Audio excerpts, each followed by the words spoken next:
Seja muito bem-vindo a mais esta videoaula sobre estruturas de dados. Então, nesta aula, mostrarei para vocês como gravar dados em um arquivo, usando a função fprintf, mais os dados que o usuário digitar. Então, vamos pegar como exemplo esse arquivo. Então, esse daqui foi usado em uma das aulas sobre leitura, como abrir um arquivo para leitura de dados. Então, vamos imaginar que eu tenho um programa onde o usuário vai digitar um RA, uma nota, duas notas, três notas, quanto precisar. E cada linha dessas são os dados de um aluno. Então o usuário vai digitar RA, nota 1, nota 2, salva no arquivo. Aí digita outro RA, outra nota, salva no arquivo. Então vamos ver como que a gente faz isso daí. Bom, então eu vou pegar a mesma estrutura da aula anterior, que também era sobre como gravar, só que eu troquei o nome do arquivo aqui para exemplo 6. Aqui eu criei duas variáveis, nota 1, nota 2, e outra que é o RA. Aí a abertura do arquivo é exatamente a mesma coisa. A estrutura de repetição aqui eu vou trabalhar com duas notas, só com dados de dois alunos. Então um laço de repetição para ir começando do 0, enquanto i for menor que 2. Então 0, 1 são dois alunos. Aqui eu vou usar a função scanf para o usuário digitar, para esperar que o usuário digite um RA, depois que é tipo string, depois um valor do tipo ponto flutuante, que é um tipo real, e outro valor ponto flutuante. Então é nota 1 e nota 2. Como o RA não vai ter separação, eu posso usar o scanf sem problema. Se eu fosse pedir para o usuário digitar o nome, aí não seria muito viável usar o scanf. Seria melhor usar o gets para ler uma string composta, por exemplo, com palavras separadas por espaço. Mas o RA não tem separação, então eu vou usar a função scanf mesmo. Aí a estrutura do exemplo anterior, só que aqui eu mudei.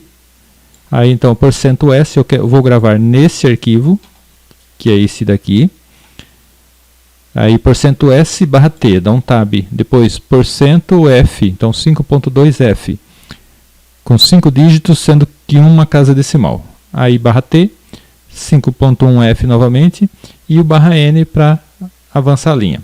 Aí ele verifica se conseguiu gravar, se não conseguiu, se retornou EOF, é porque houve falha, então dá um aviso, erro de gravação. Bom, eu vou executar. Então aqui eu vou digitar. Seria bom eu ter feito uma interface mais amigável, né? Informado o usuário que ele tem que digitar um RA, depois nota 1, nota 2. Então vocês observam que lá na função printf eu coloquei um espaço. Então se eu digitar um RA, der um espaço, ele vai entender que aí a próxima informação já é a nota 1. Aí eu dou um espaço, a próxima informação é a nota 2. Então eu posso dar enter ou dar um espaço. Então eu vou digitar aqui 200, 1, 2, 3, espaço, nota 8.5, espaço, nota 7. Aí enter. Agora 200, 3, 2, 1. Aí uma nota, espaço, outra nota, enter. Aí terminou o programa, eu vou abrir o arquivo chamado exemplo 6 lá no disco para ver se ele existe. Então existe o exemplo 6.txt e os dados aqui, ó. Então é bem fácil, né? A entrada de dados, do jeito que você já está acostumado, com o scanf ou gets, e aí a função para impressão. Eu poderia não ter fixado aqui, eu poderia ir fazendo uma estrutura de repetição, o usuário digitar quantos ele quiser, e aí cada um que ele digita, eu gravo. Aí, por exemplo, se o usuário digitar 0 para RA, por exemplo, eu poderia abandonar, entender que o usuário não quer mais digitar.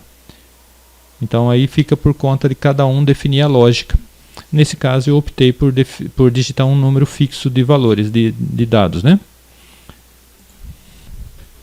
Bom, então é isso. Na próxima videoaula, aí para fechar esse assunto de gravar dados em arquivo texto, eu vou mostrar como a gente pode abrir um arquivo, gravar sem perder os dados que já tem nesse arquivo. Então te aguardo na próxima videoaula.